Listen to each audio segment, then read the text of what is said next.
2 bulan sekali. Nah, kalau 3 sampai dengan 5 dan 1 tahun itu masih dianggap wajar.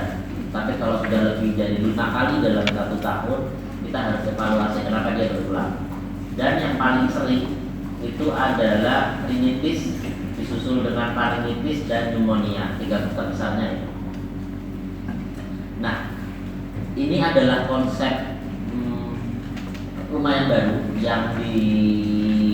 yang dipropos terkait pembagian dari saluran nafas. Kalau kita tahu yang paling umum itu adalah upper airway dan lower airway gitu kan, infeksi saluran nafas atas akut dan infeksi saluran nafas bawah gitu. Upper airway itu mulai dari kalkulasi, faring, laring, kemudian untuk lower itu trakea, bronkus, bronchiolus, alveoli. Hanya saja dengan pembagian ini nantinya kita akan kesulitan kalau kemudian infeksinya atau gejala infeksinya itu tidak hanya menyerang pada upper airway ataupun lower airway saja, tapi kombinasi keduanya. Makanya ada istilah yang dikenal dengan United Airway Disease atau United Airway Concept, di mana United Airway Disease atau United Airway Concept itu tidak membagi menjadi upper airway atau lower airway, tapi lebih ke zona konduksi dan zona respirasi, conducting zone dan respiratory zone. Conducting zone apa? Conducting zone berarti semua organ yang dia mengantarkan udara dari mulai afumasi sampai dengan bronkus, bronchiolus. Sedangkan respiratory zone jelas berarti dia paru saja. Kenapa menggunakan ini? Karena tadi satu infeksi itu tidak hanya mengenai satu organ, tapi ada beberapa organ juga bisa. Dan jaringan mukosa atau sel epitel yang ada di airway ini, baik itu upper ataupun lower, itu beberapa ada yang sama. Sehingga kalau dipisahkan hanya upper dan lower saja, kemudian nanti ternyata dia menyerang beberapa lokasi, itu nanti takutnya akan membingungkan. Makanya ada beberapa istilah yang menggunakan conducting dan respiratory zone. Nah, ini beberapa tadi kesamaan dari baik itu sel epitel maupun sistem imun yang ada di upper maupun lower airway. Ini sama, kita lewatin aja.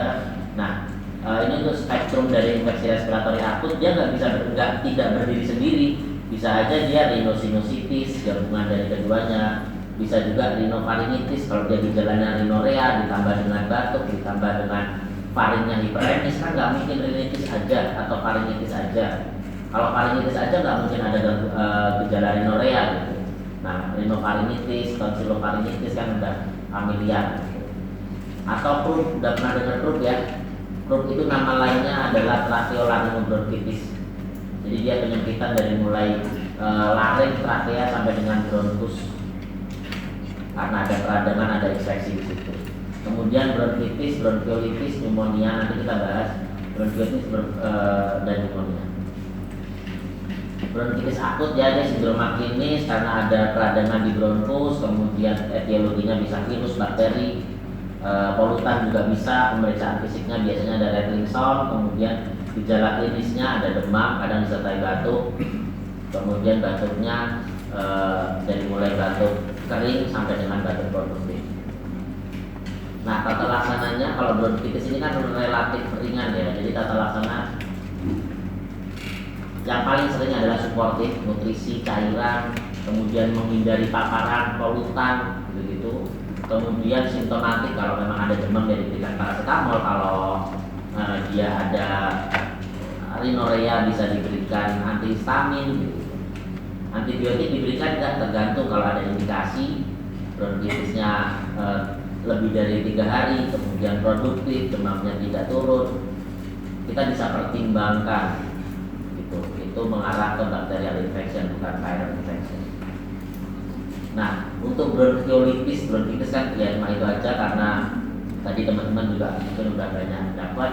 Nah, untuk bronkiolitis definisinya adalah sindrom klinis pernapasan yang terjadi pada anak kurang dari 2 tahun. Bedanya dengan pneumonia apa? Gejalanya hampir mirip, hanya saja bronkiolitis ini dia onsetnya lebih cepat, kemudian dominasinya suara nafas tambahnya adalah wheezing. Tapi dia sama mengalami distress nafas juga.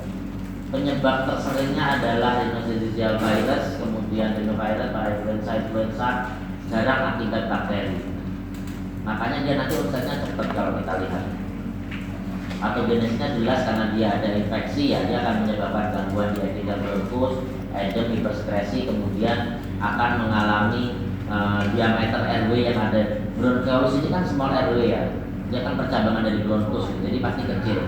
Kalau terjadi peradangan, terjadi edema di situ, ya dia diameter airway-nya akan lebih kecil lagi, sehingga dia akan lebih cepat atau lebih beresiko mengalami atelektasis atau kolaps dari si alveolinya. Ini faktor resiko terjadinya bronkiolus dari mulai prematuritas, BPLR, usia bayi kurang dari 3 bulan, bronchopulmonary dysplasia, imunodefisiensi, abnormalitas jalan nafas. Yang paling sering terjadi adalah laryngomalacia. Jadi kalau teman-teman, laryngomalacia ini bukan sesuatu yang jarang, ini sering terjadi. Jadi kalau teman-teman ketemu bayi kurang dari 1 tahun, kemudian di bawah ibunya itu dia mendengkur atau mengorok pada saat tidur, atau ada suara mengganggu pada saat tidur, kemudian terjadi setelah lahir, sejak setelah lahir, kemudian khasnya lagi adalah dia apabila terjadi perubahan posisi dia akan membaik, itu adalah laryngomalacia. Jadi khasnya itu terjadi sejak lahir, kemudian dia stridor inspirasi atau mengorok, membaik dengan perubahan posisi. Laryngomalacia ini dia ada kelemahan di otot-otot laring, epiglottis dan sekitarnya. PJB sama penyakit neurologis ini juga akan meningkatkan resiko si bronkiolitis. Kalau faktor lingkungan jelas ya, paparan rokok, hunian yang padat, daycare, karena dikumpulin anak-anak kecil berbanyak seruangan, ya udah batuk pileknya akan bolak-balik aja. Kemudian ketinggian 2500, mungkin kayak di Tamamu atau di mana yang ketinggiannya di atas 2500 itu akan meningkatkan resiko terjadi bronkiolitis. Kemudian jelas polusi udara, paparan polutan. Nah, ini manifestasi klinisnya. Kalau tadi saya bilang bedanya bronkiolitis dengan si pneumonia adalah onsetnya lebih cepat. Jadi khasnya bronkiolitis itu adalah kemarin demam, batuk, pilek ringan, hari ini sudah tiba-tiba sesak aja atau nafas cepat. Karena 1-2 hari dia akan mengalami pilek, batuk, demam. Nanti hari kedua atau paling lama hari ketiga tiba-tiba dia mengalami nafas cepat, muncul wheezing. Kenapa wheezing? Balik lagi ya, small airway. Kemudian ada crackles. Nanti hari ketiga sampai hari kelima atau paling lambat 3 sampai hari ke-7 dia mengalami perbaikan. Kenapa ya? Karena dia tadi infeksi virus paling banyak. Bedanya dengan pneumonia, karena pneumonia itu di parenkim paru, butuh proses, butuh onset yang lebih lama dibandingkan si bronkiolitis. Biasanya 3-5 hari dulu gejala-gejala prodromalnya, baru mengalami sesak, kemudian ada retraksi. Komplikasinya karena dia itu nafasnya cepat, otomatis ada batuk juga, ada demam, otomatis ada resiko intake oralnya itu berkurang, menyebabkan dehidrasi. Kalau dia nafasnya cepat, apalagi usia 2 bulan itu kan berarti di atas 60 kali ya, dia akan, kalau dikasih minum dia akan mengalami aspirasi. Tahu ya pneumonia aspirasi ya. Bayangkan kalian lagi lari kenceng banget, ini kan lagi hobi-hobinya running tuh, lari kenceng banget sampai kalian ngos-ngosan langsung disuruh minum, pasti tersedak. Makanya kan kalau disuruh minum, kalian akan mengatur nafas dulu, pelan-pelan dulu, baru setelah itu minum. Ya sama, karena dia nafasnya terlalu cepat, ketika diberi minum akan tersedak. Karena koordinasi kan airway sama saluran cerna itu kan dekat belakang ya. Nah, untuk koordinasi ini kan kita membutuhkan epiglottis dan kawan-kawannya. Nah, kalau pada anak kurang dari 6 bulan itu koordinasinya belum baik. Makanya kalau nanti di IGD, di ISIP, di puskesmas atau di manapun, kalau ketemu anak yang nafas cepat, ada indikasi dia itu respiratory distress, jangan lupa ingatkan ibunya buat puasa dulu sampai nafasnya nanti kembali normal. komplikasi terberatnya adalah gagal nafas, kemudian apnu, kemudian jangan lupakan walaupun dia infeksi virus paling sering kalau memang dia belum membaik 4 sampai 7 hari, pikirkan juga jangan-jangan dia ada infeksi bakteri sekunder. Ini diagnosis bandingnya dari mulai recurrent wheezing, kemudian pneumonia, pertusis. Kalian sudah tahu pertusis ya? Sudah tahu belum ya? Pertusis itu whooping cough atau barking cough. Whooping cough. Kalian nanti coba cari di internet ya. Saya kebetulan lupa di Muardi itu lagi ada satu pasien pertusis khas banget. Jadi dia anaknya kalau lagi nggak batuk biasa aja, umurnya 2 bulan. Tapi kalau lagi batuk dia batuknya terus menerus sampai nanti makin lama makin susah nafas, di ujung batuknya dia kayak gak nafas. Terus ya udah selesai. Jadi kalau pas makin lama tuh mukanya makin kemerahan, kebiruan di ujung nanti kayak cyanosis, habis itu udah selesai. Itu udah dia santai lagi aja anaknya, nyantai. Nanti dia kalau batuknya muncul gitu lagi terus. Itu pertusis. Dia ada 3 tahapan, prodromal, kataral, sama konvalesen. Yang paling parah tuh kataral tuh. Kalau udah kataral tuh batuknya ngikil banget. Pernah dengar batuk rejan, batuk 100 hari? Itu nama lainnya pertusis kan. Jadi kalau emang belum 100 hari dia nggak akan membaik tuh. Cuma frekuensi dan intensitas si batuknya akan berkurang lama-kelamaan. Ini yang pemaritas jalan nafas tadi, laringomalacia, kemudian pneumonia aspirasi, PJB, itu diagnosis banding dari si bronkiolitis atau sesak tadi. Diagnosisnya bronkiolitis itu tidak perlu pemeriksaan yang aneh-aneh, itu pakai diagnosis klinis. Apa aja?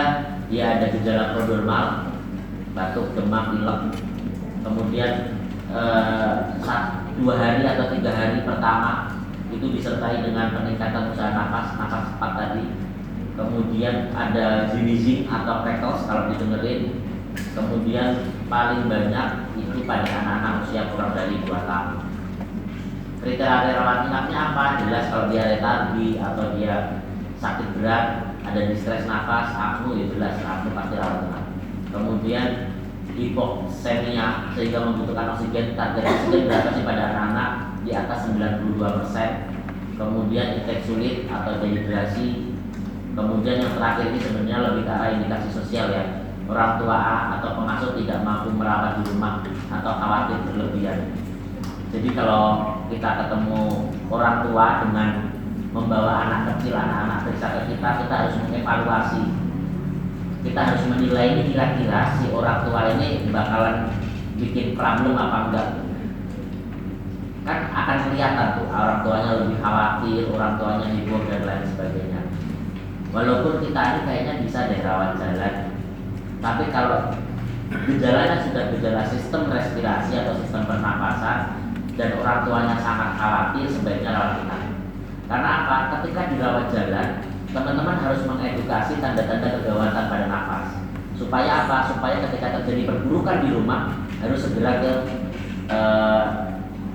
fasilitas kesehatan, harus segera ke IGD. Nah, ada beberapa orang tua yang mereka kesulitan. Nah, kalau dirasa nggak mampu ya udah rawat inap. Ini tata laksananya karena dia paling banyak penyebabnya adalah virus, pasti antibiotik yang paling terakhir. Nih, antibiotik bila ada indikasi. Jadi oksigen suplementasi, kemudian kontrol infeksi, jangan terlalu sering dipegang-pegang gitu ya bayinya, terutama yang kurang dari 6 bulan. Nutrisi dan cairan, terapi suportif, antibiotik kalau memang ada indikasi, nasal suctioning, penyedotan di kapung nasi ya, di suction. Kenapa? Karena dia kan hipersekresi ya, sekretnya berlebih. Kalau dia tidak dilakukan suction, takutnya malah obstruksi, jadinya dia kesulitan bernafas. Kalau memang dia hipersekresi gitu, kalau enggak ya nggak perlu. Inhalasi bila ada indikasi, biasanya pakai SABA atau short acting beta 2 agonis. Hanya saja di beberapa jurnal inhalasi pada bronkiolitis itu hasilnya tidak konsisten. Ada beberapa jurnal yang mengatakan itu bisa mengurangi lama rawat, ada beberapa jurnal yang mengatakan nggak signifikan hasilnya. Jadi ini tidak harus. Kalau memang dirasa perlu, Ya boleh, tapi kalau habis dinebulisasi kok ternyata tambah sesek, tambah batuk-batuk, ya nggak usah dilanjutkan. Kriteria pulangnya apa saja? Kriteria pulangnya jelas kalau tidak ada distres nafas, kalau tidak ada nafas cepat, kalau tidak ada retraksi. Kemudian kalau menggunakan suplementasi oksigen berarti dia bebas suplementasi oksigen 24 jam minimal. 24 jam. Jadi kalau di oksigennya dilepas oksigennya tadi pagi baru bisa pulang besok. Di beberapa tulisan nanti kalau teman-teman baca itu ada yang evaluasinya 12 jam, ada yang evaluasinya 10 jam. Tapi kalau evaluasinya 10 jam 12 jam di kita maghrib malam masa iya mau dipulangin. Jadi sebaiknya 24 jam. Jadi sampai besok bagus pulang. Jangan lupa inteknya harus adekuat dan kesiapan orang tua dalam perawatan di rumah. Jadi harus ditanyakan di rumah nanti dirawatnya sama siapa, ada siapa aja, ada yang rokok enggak di rumah. Kalau ada yang rokok ya jangan boleh merawat atau jangan boleh mendekati. Itu terkait bronkiolitis. Kita lanjut ke yang pneumonia.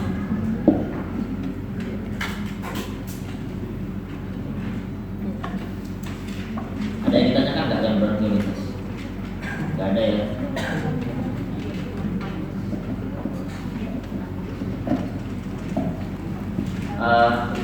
Pneumonia harusnya ada kuliahnya kalau saya lihat di jadwal sama Prof. Evi kalau nggak salah ya. Udah. Reschedule ya. Jadi ini nanti mungkin kalau yang Prof. Evi lebih ke arah patogenesis, patofisiologi gitu sih. Pneumonia secara umum baik dewasa maupun remaja gitu. Tapi nanti kita fokus ke anak karena pneumonia ini adalah penyebab mortalitas ke-1 atau kedua pasien anak kurang dari 5 tahun. Dia ini rebutan sama diare, tergantung. Ada kalau diare nomor 1 nomor 2, kadang nomor 1 diare nomor 2, ya begitulah. Jadi teman-teman kalau pneumonia wajib bisa, harus bisa. Kalau dia ringan tidak berat, setidaknya bisa mentata laksana. Kalau dia berat, bisa mengenali tanda-tanda kegawatan. Kita juga ya, lewat aja. Nah, pneumonia itu ada beberapa definisi. Kalau kita kan tahunya ya udah pneumonia aja. Ada bronchopneumonia kan gitu. Kalau di ICD-10 kita tahunya pneumonia. Kita ngomong ICD-10 ya, yang terkait klaim dan lain sebagainya, itu adalah pneumonia. Nah, bronchopneumonia itu kadang dipakai kalau dia melibatkan infeksi bronkus. Jadi ada suaranya, ada suara crackles, ada suara yang sebelumnya mungkin awalnya batuk pilek, bronkitis, kemudian dia berkembang menjadi pneumonia, ya kita bisa menyebut itu bronchopneumonia. Hanya saja kalau kita mengacu pada WHO, kita mengacu pada ICD-10, statementnya adalah pneumonia. Pneumonia ini adalah peradangan pada parenkim paru yang disebabkan karena patogen. Apapun bentuk patogennya, virus, bakteri, parasit, jamur, itu semuanya bisa menyebabkan peradangan di parenkim paru. Kemudian ada istilah namanya recurrent pneumonia. Nanti kalau teman-teman kebetulan iseng baca jurnal, kemudian ada istilah recurrent pneumonia, itu adalah 2 episode dalam 1 tahun. Jadi kalau ada anak yang dia 2 kali pneumonia dalam 1 tahun, dan di antara episode pneumonia itu dia tidak ada gejala dan fototoraksnya normal, itu disebut recurrent pneumonia atau pneumonia berulang. Atau dalam 5 tahun dia 3 kali. Kalau dalam 5 tahun dia 2 kali dan dia bedanya lebih dari 1 tahun, berarti bukan recurrent. Tapi dalam 5 tahun nih contohnya ya, atau dalam 4 tahun, dalam 6 tahun dia 3 kali nih episodenya, ya udah berarti dia recurrent pneumonia. Pertanyaannya, emang ngapain sih penting banget orang di BPJS juga nggak ada perubahan mau recurrent atau pneumonia gitu. Sama-sama kalau tipe C sekitar 3,1 juta kalau nggak salah klaimnya, yang tipe B cuma 4,2 juta gitu. Nah, apa pentingnya? Ini pentingnya untuk kita mengevaluasi atau menganalisis. Karena recurrent pneumonia itu bukan kondisi standar pada anak. Kalau kemudian seorang anak itu dia mengalami recurrent pneumonia atau pneumonia berulang, kita harus cari tahu kenapa pertanyaannya. Kenapa nih anak terjadi recurrent pneumonia? Bisa dievaluasi dari satu, apakah si anak tersebut mengalami imunokompromis gitu. Entah mungkin dia HIV tapi belum terdiagnosis, entah dia TBC belum terdiagnosis, entah dia mengalami gizi buruk. Nah, itu harus dicari kenapa nih di anak recurrent pneumonia. Kemudian yang kedua, faktor lingkungan. Jangan-jangan dia mengalami recurrent pneumonia karena memang lingkungannya nggak bagus gitu. Bapaknya ngerokok, ibunya nge-vape, mbahnya apa ini? Mbahnya ngerokok juga gitu kan. Ya itu kan lingkungannya nggak bagus tuh. Ya udah wajar dia recurrent pneumonia. Jadi atau mungkin lingkungannya itu satu kamar dihuni oleh 10 anggota keluarga, kamarnya 3x3. Ya udah. Dihuni oleh 5 orang 3x3 gitu. Nah berarti kan pempadatan huniannya tinggi. Jadi kita harus mengevaluasi kenapanya. Kalau terjadi recurrent pneumonia, lebih ke kalau untuk stakeholder, untuk pemangku kebijakan itu untuk polisinya. Katakanlah di suatu kota atau di suatu kampung ini yang recurrent pneumonia ada dari 100 balita ada 90 balita recurrent pneumonia, itu kan penyakit tentu, kan harus dicari itu kenapanya. Jangan-jangan ada yang salah nih sama si kampung ini, atau mungkin lingkungannya yang salah atau apapun, salah satunya itu. Nah, ada namanya unresolved pneumonia. Ya jelas ini kalau unresolved ya dia belum perbaikan, walaupun sudah diberikan antibiotik. Kalau yang persisten pneumonia, jadi kalau dia unresolved pneumonia selama 1 bulan, namanya persisten pneumonia. Di BPJS nggak ada bedanya, pneumonia aja nih. Cuma ini kita harus evaluasi juga, kenapa nih dalam 1 bulan anak tersebut belum membaik. Ini kan biasanya kalau kayak gini berarti dia di dalam rumah sakit ya, maksudnya rawat inap gitu. Kita harus lakukan pelacakan. Jangan-jangan kita nih yang kurang agresif dalam memberikan tata laksana, atau ada faktor lain yang membuat kondisinya memberat. Nah ini definisinya. Faktor resikonya ada banyak ya, dari mulai faktor lingkungan, kemudian faktor dari mulai si anaknya sendiri, kemudian dari antibiotik dan glukokortikoid. Nah ini peran kita di mana? Peran tenaga medis itu ada di sini. Hati-hati dalam pemberian antibiotik yang tidak rasional atau kortikosteroid yang tidak rasional. Jangan kemudian semuanya dikasih antibiotik. Jangan semuanya dikasih. Apa sih kortikosteroid yang paling terkenal apa? Dexamethasone 200 perak jualannya. Nah, jangan semuanya, semua penyakit dikasih antibiotik, semua penyakit dikasih dexamethasone, ya jangan gitu. Karena kalau dia setiap sakit dikasih ke saya kasih antibiotik dexamethasone, ke dirimu dikasih, kayak ini saya kasih. Dia nanti akan terjadi gangguan keseimbangan dari si flora normalnya. Kalau terjadi gangguan keseimbangan flora normal, resiko untuk terjadinya infeksi itu malah akan meningkat. Ditambah lagi kalau dia kortikosteroid, dia akan mengalami imunosupresi kan. Maksimal pemberian kortikosteroid itu 3 hari katanya. Tapi jangan kemudian nggak apa-apa 3 hari doang, setiap orang sakit dikasih kortikosteroid, jangan. Nah, terus kemudian yang jadi pembahasan tadi kan, kenapa sih polutan selalu disebut-sebut kan gitu? Karena ternyata ini anak itu lebih rentan terhadap polusi udara. Kenapa lebih rentan? Anggaplah ini anak ya nggak proporsional tapi nggak apa-apa. Nah, si anak ini parunya itu belum berkembang optimal. Kalau parunya belum berkembang optimal, kalau dia terkena paparan polutan, infeksi dan lain sebagainya, dia akan mudah mengalami kerusakan. Yang kedua, sistem imunnya kurang bagus. Kalau sistem imunnya kurang bagus, ya dia akan rentan juga.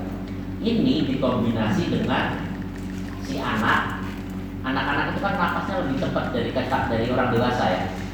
Orang dewasa normalnya berapa? 16 sampai 20. Anak-anak berapa? lebih cepat pokoknya. Berapa? Ada yang mau jawab nggak? Anak-anak itu nafasnya tergantung usianya berapa.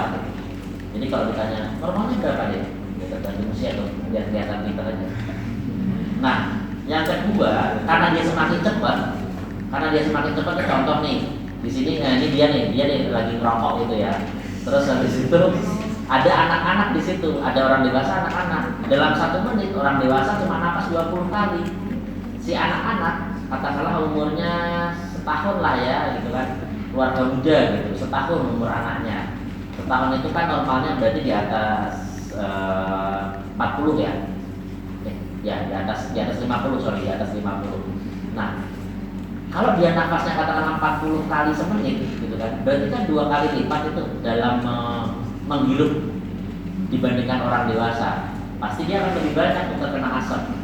Faktor kedua adalah anak-anak itu kadang atau seringnya nafasnya pakai mulut.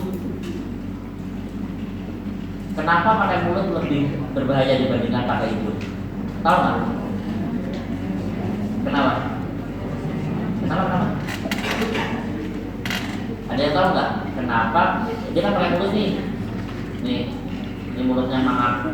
Nah, kenapa lebih berbahaya? Kurang tersaring, oke. Ada lagi nggak? Ya kan lubangnya lebih gede kalau mangap dibandingkan hidung cuma 2 kecil kan. Nah iya kan, emang begitu. Jadi yang pertama kurang filtrasi karena dari mulut langsung masuk ke RW. Kemudian yang kedua karena dia lubangnya lebih gede, otomatis ketika menghirup dia akan lebih banyak masuk. Gitu. Yang ketiga adalah, nah ini dia lebih dekat dengan tanah. Dia lebih dekat dengan tanah lebih pendek dibandingkan orang tua. Kita bisa bayangin kalau ada mobil nih ya, di belakangnya ada orang tua sama anak-anak. Mobilnya agak tua dikit, ketika digas asapnya keluar. Pas tuh di mukanya anak-anak. Nah, makanya faktor-faktor inilah yang membuat si anak-anak tersebut rentan terhadap polutan. Dampaknya apa? Banyak. Ya inilah nanti dibaca, nanti PDF-nya akan kirim. Dampaknya banyak.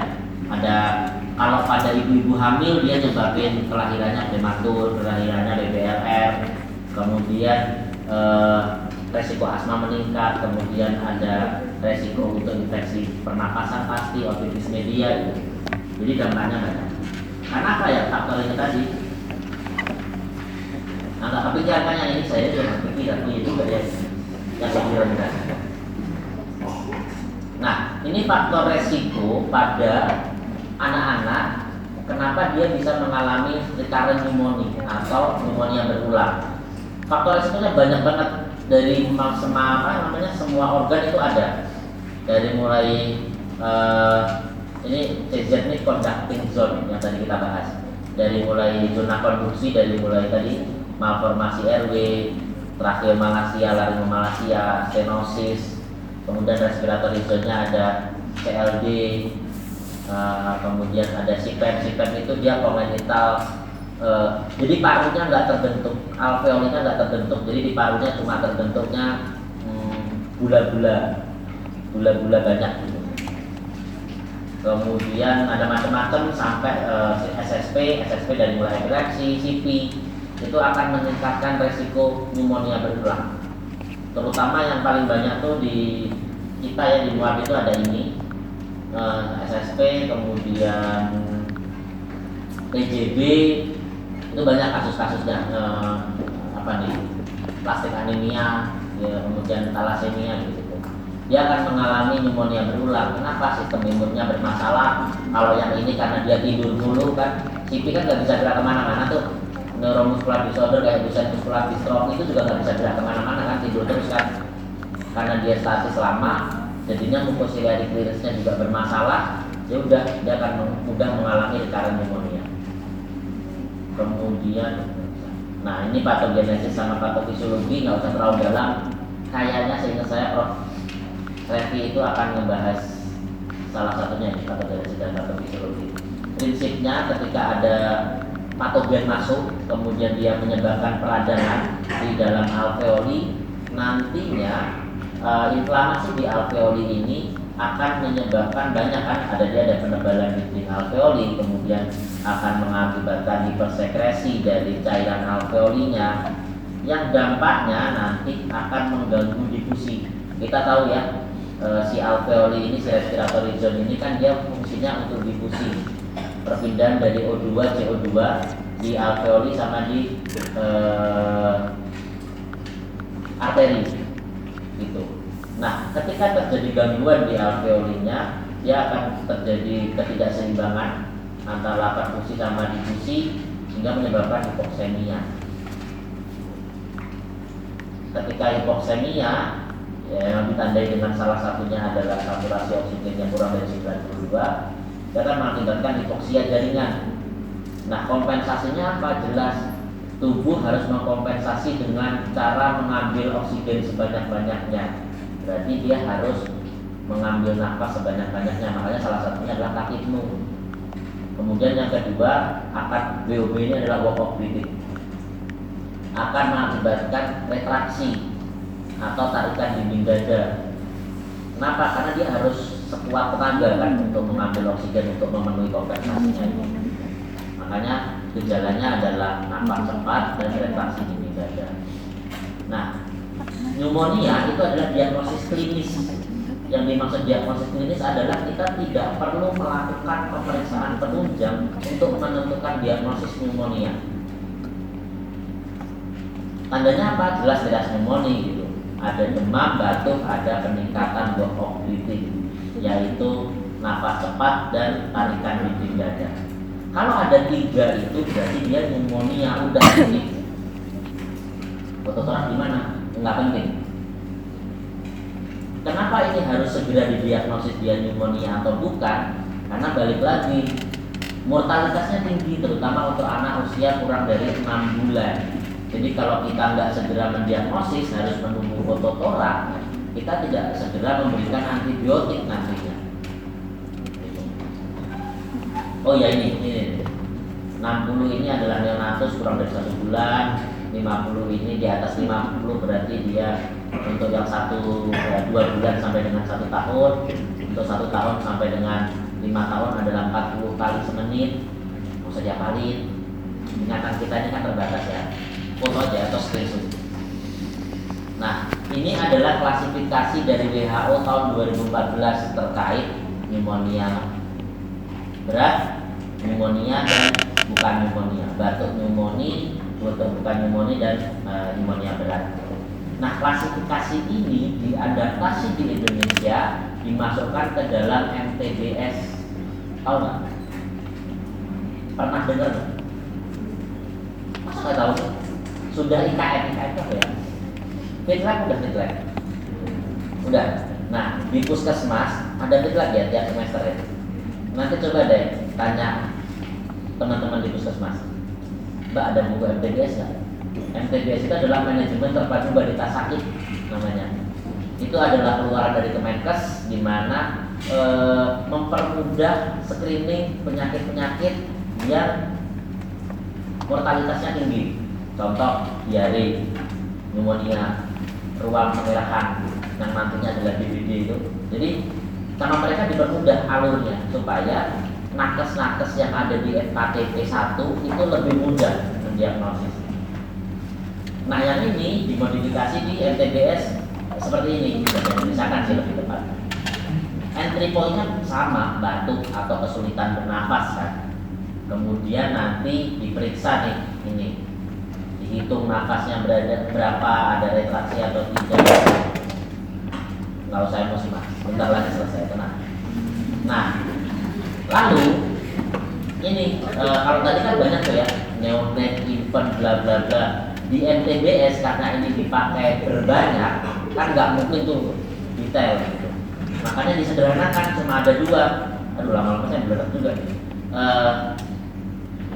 1 tahun ke atas, 1 bulan ke atas sampai dengan 1 tahun itu 50 kali dalam semenit. Jadi kurang dari 50 kali, di atas 50 kali berarti cepat nafasnya. Kalau 1 tahun sampai dengan 5 tahun itu 40 kali. Jadi kalau ada umur 2 tahun dia nafasnya 35 kali normal. Nafasnya cepat. Padahal anaknya lagi main-main, ya nggak apa-apa. Nah, kalau kemudian ada ini, baru tuh masuk ke kriterianya. Apakah dia batuk bukan pneumonia, dia pneumonia atau dia pneumonia berat. Tandanya simple, karena ini di FKTP 1 kan, jadi lebih mudah. Kalau dia batuk bukan pneumonia, dia berarti tidak ada tanda distres nafas, titik. Nggak ada nafas cepat, nggak ada tarikan dinding dada. Kalau dia hanya ada nafas cepat, batuk, demam, nafas cepat, tapi nggak ada tarikan dinding dada, dia pneumonia aja. Bisa dipertimbangkan untuk dirawat jalan kalau kriterianya terpenuhi. Kriteria terpenuhi apa? Anaknya inteknya masih bagus, masih aktif, bapak ibunya juga mengerti kalau kemudian diedukasi, well educated lah. Nah, itu bisa dipertimbangkan rawat jalan dengan diedukasi tanda-tanda kegawatannya seperti apa. Nah, kalau pneumonia berat itu ditandai dengan adanya tarikan dinding dada. Berarti kalau ada retraksi, ada tarikan dinding dada, berarti dia si otot-otot pernapasan itu sudah berusaha sangat keras untuk bernafas, karena dia ada hipoksia tadi kan, atau saturasi oksigennya kurang dari 92 sebenarnya kalau mau aman ya. 90 nya lupa ya, 92 karena targetnya 92. Nah, kalau ada salah satu dari ini disertai dengan tadi ya, demam atau nafas cepat gitu, nah ini harus segera dirujuk ke rumah sakit kalau di FKTP. Kalau di IGD ya berarti harus dirawat inap gitu. Karena dia harus dirujuk ke rumah sakit, berarti kan harus nyari rujukan dan heboh lain sebagainya. Jangan lupa kalau ada kegawatan berarti ABC, RW, breathing sirkulasinya harus dipastikan. Yang paling gampang adalah RW-nya nggak ada obstruksi kan, anaknya masih mangap-mangap, masih nafas gitu kan. Berarti diberikan suplementasi oksigen supaya apa? Mengatasi hipoksemianya dengan target saturasinya di atas 92, retraksinya berkurang atau menghilang. Terus dirujuk. Kalau di IGD sama, kalau nanti teman-teman di IGD kalau ketemu pneumonia berat gimana? Pasang oksigen sebisa mungkin, target saturasinya di atas 92, baru setelah itu rawat inap kan gitu. Kalau kemudian dalam rentang waktu masih nunggu tempat, nunggu macam-macam, setengah jam dia tidak naik saturasinya, suplementasi oksigennya dinaikkan, jangan dibiarin aja. Nah, ini pemeriksaan penunjang nggak wajib sebenarnya secara teori, tapi fototorak ini wajib karena BPJS. Kalau enggak nggak terklaim. Gitu. Jadi balik lagi, diagnosisnya adalah diagnosis klinis. Fototorak itu adalah pemeriksaan penunjang. Banyak yang kebalik, batuk, pilek, demam, nggak ada sesak, nggak ada tarikan dinding dada, di fototorak gambarannya adalah tampak gambaran infiltrat di kedua lapang paru, mengindikasikan atau menyokong gambaran bronchopneumonia. Sering banget kayak gitu. Jadi anak-anak itu kan kalau terjadi peradangan di paru atau peradangan di bronkus gitu-gitu kan, fotonya juga ada kayak putih-putihnya gitu. Apalagi kalau dia inspirasinya nggak maksimal, pas difoto campur nangis lah, campur ngapain kayak gitu. Jadi dia kan nggak bagus sebenarnya fotonya. Jadi jangan mendiagnosis pneumonia hanya dengan fototorak. Pemeriksaan darah ini ya di rutin kalau memang rawat inap. Kemudian kultur spesimen ini sebenarnya wajib kalau tersedia fasilitasnya, karena ini untuk menentukan etiologinya apa. Nah, ini beberapa kesalahan diagnosis pneumonia tadi yang sempat saya sebutkan. Dia overdiagnosis. Karena apa? Gak ada gejala klinis pneumonia, gak ada sesak, gak ada nafas cepat, di foto ya pneumonia. Kemudian kenapa sih WHO ini merekomendasikannya hanya cuma diagnosis klinis? Ya karena balik lagi, progresivitas gejalanya cepat. Kalau dia sudah mulai walk of breathing, sudah mulai nafas cepat, retraksi dinding dada, kondisi perburukannya akan cepat gitu. Dia akan hipoksia, gagal nafas, udah gitu. Makanya secepat mungkin kalau memang diagnosisnya pneumonia, ya udah diagnosis pneumonia, berikan antibiotik. Kapan nih perlu dilakukan pemeriksaan fototorak gitu ya? Nggak rutin ya dilakukan sebenarnya secara teori, kita ngomong secara teori ya. Ini nggak rutin dilakukan, tapi di Indonesia ini rutin dilakukan karena terkait klaim BPJS. Kemudian ya jelas ini tidak dapat menentukan etiologi ya, etiologinya kan bakterial, viral. Kemudian fototorak ulang itu boleh dilakukan kalau di awal itu fototoraknya mengindikasikan kerusakan parunya luas, ada infiltrat di seluruh lapang, ada destroyed lung, atau mungkin ada efusi pleura gitu. Setelah dilakukan tata laksana antibiotik 7-14 hari, kita boleh melakukan fototorak ulang. Untuk apa? Untuk melihat responnya bagaimana, membaik apa enggak. Kemudian fototorak ulang juga direkomendasikan kalau pada kondisi yang ternyata tidak membaik, sudah diberikan antibiotik ternyata tak membaik, tambah sesek. Nah itu kita foto, ini ngapain nih? Jangan-jangan ada kondisi yang memberat lain, yang awalnya nggak ada efusi pleura, sekarang setelah dilakukan 1 minggu ada efusi pleura. Nah itu perlu. Jadi secara teori sebenarnya diagnosisnya klinis, tapi kalau untuk kondisi-kondisi tertentu dia bisa dilakukan fototorak. Nah, fototorak itu sebaiknya menyertakan fotolateral. Selama ini kita seringnya kan 1 lembar paru dari itu tadi ya, dari depan atau dari belakang.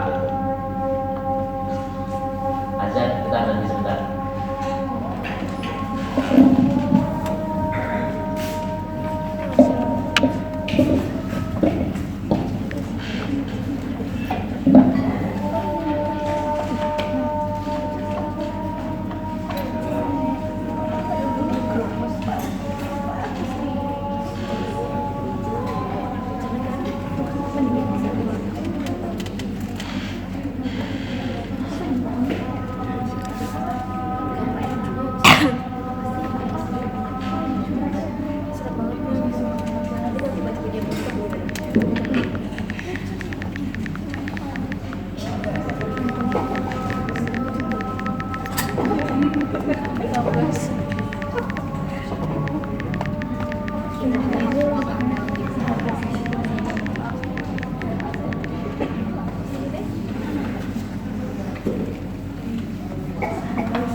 Fotolateral itu sensitivitas sama spesifitasnya dia akan meningkat.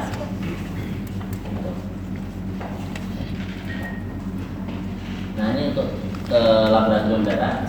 Untuk pemeriksaan lab ya kalau rawat inap biasanya rutin dilakukan pemeriksaan ya. Kemudian darah varicella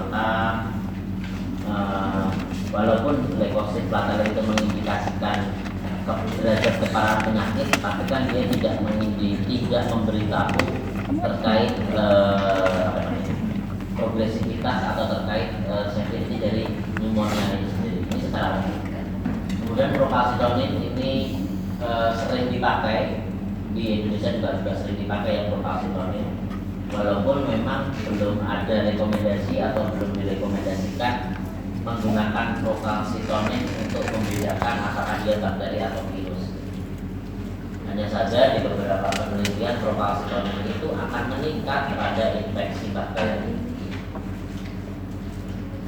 Tidak seperti saya tadi sudah dari mulai bronkiolitis, asma, luka jantung, TB biliar, aspirasi udara asing, semuanya sama, dia akan mengalami sesak. Jadi harus kita anamnesis kira-kira mengarahnya kemana. Nah, tadi kan ada overdiagnosis itu terkait pneumonia hanya dengan fototorak, makanya untuk mengurangi overdiagnosis menggunakan pulse oximetry. Kan lumayan populer tuh sekarang pulse oximetry setelah COVID. Kalau dia kemudian saturasinya itu menurun, ya udah kita bisa mendiagnosis itu pneumonia, dibantu dengan tadi nafas cepat, saturasinya turun, tapi nggak ada retraksi, ya nggak apa-apa. Tapi kan ada bukti bahwa ada hipoksia. Nah, ini meningkatkan pemakaian antibiotik, tapi jangan lupa juga harus rasional. Walaupun ini meningkatkan pemakaian antibiotik, tapi ini meningkatkan pemakaian antibiotik pada anak-anak yang terindikasi pneumonia hanya dengan diagnosis klinis tadi. Tapi jangan kemudian semuanya dikasih antibiotik, batuk pilek sehari kasih antibiotik, batuk pilek 2 hari kasih antibiotik. Nah, ini tata laksana pneumonia dari mulai indikasi, manajemen, terapi antibiotik dan terapi suportif. Tata laksananya itu tergantung beberapa hal. Yang pertama jelas etiologi. Kalau kemudian kultur spesimennya tumbuh, kemudian dia ada bakteri, baik itu gram positif atau gram negatif, pasti akan disertai dengan uji sensitivitas dari antibiotik. Jadi kalau sudah ada kulturnya, sudah tahu etiologinya apa, ya sudah kita tata laksana sesuai dengan hasil kultur. Contoh, katakanlah dia sensitif terhadap ampicillin sulbactam, padahal saat ini dia pakai golongan cephalosporin, ceftriaxone, tapi nulisnya masih sama-sama aja, nulisnya belum baik. Ya udah, kita balik lagi ke golongan penicillin, nggak ada masalah. Kenapa? Ya karena sensitifnya itu si bakteri tersebut kan udah tumbuh. Kemudian usia, kalau usia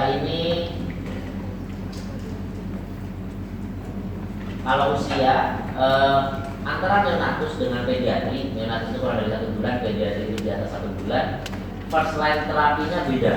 Kalau pediatri itu ampicillin bentamisin, kalau neonatus itu dia menggunakan ampicillin dan amikacin. Kenapa beda? Nih, berhubungan dengan pola kuman rumah sakit. Derajat keparahan jelas. First line-nya pediatri itu ampicillin bentamisin, tapi kalau kemudian dia disertai dengan HIV dan pneumonia berat, kita bisa langsung masuk ke second line, yaitu ceftriaxone. Ini kriteria rawatnya relatif sama dengan yang tadi ya, karena gangguan pada sistem pernapasan atau distres pernapasan itu beberapa kriteria rawat inapnya sama. Anak kurang dari 3 bulan, demam, muntah, sulit makan, ini sama-sama. Ya ini sama juga ya, pasien atau orang tua ini sama. Kemudian terapi oksigen, prinsipnya terapi oksigen itu adalah mentata laksana distres nafasnya dan hipoksemianya, itu dan hiperkarbi jelas. Tanda klinisnya apa? Kalau pada bayi itu jauh lebih gampang sebenarnya, dia merintih itu dia nangis, tapi nangisnya tuh nada rendah dan terus menerus. Kayak mana?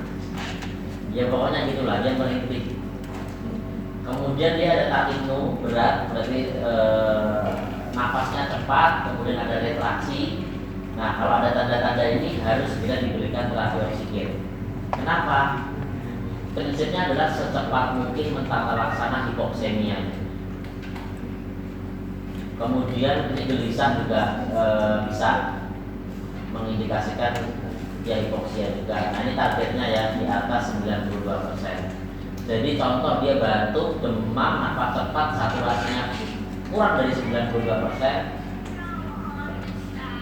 Walaupun dia tidak retraksi, tetap harus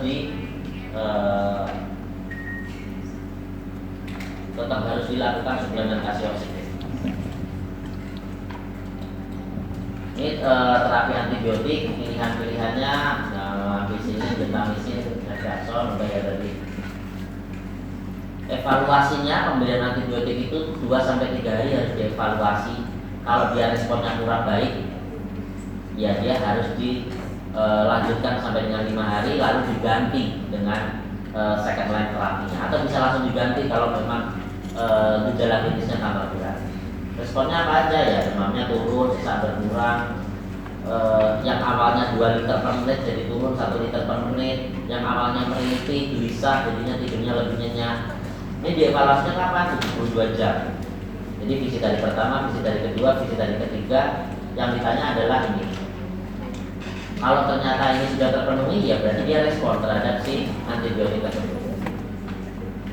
Kemudian, kalau dia belum respon, kita harus evaluasi ini.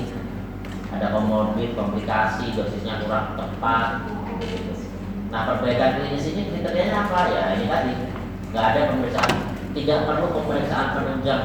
Oh, kita mau lihat deh foto toraknya. Di awal kan dari foto nih, ini udah perbaikan klinis nih, tapi nggak ada bukti foto toraknya. Kita foto toraknya nggak perlu.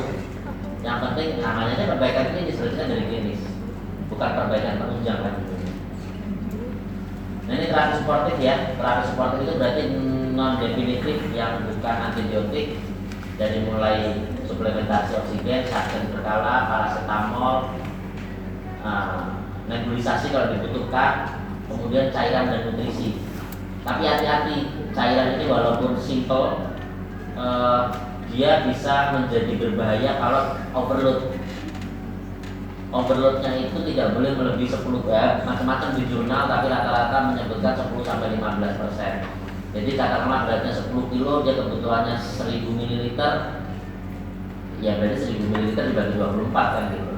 Kalau kita tidak membagi dengan baik, dia nanti kelebihan 10% itu berarti sekitar 100 ml ya, berarti dia masuk cairannya 1100 atau 1200, resikonya adalah edem pulmo. Kalau dia edem pulmo, distres nafasnya akan lebih berat gitu. Jadi hati-hati pemberian cairan, walaupun ya cuma cairan doang gitu. Karena banyak kejadian fluid overload itu di semua jurnal. Kenapa saya ada lalat sih? Saya belum mati. Di hampir semua jurnal itu hasilnya konsisten. Fluid overload itu meningkatkan mortalitas di semua jurnal yang terkait fluid overload. Nah ini terkait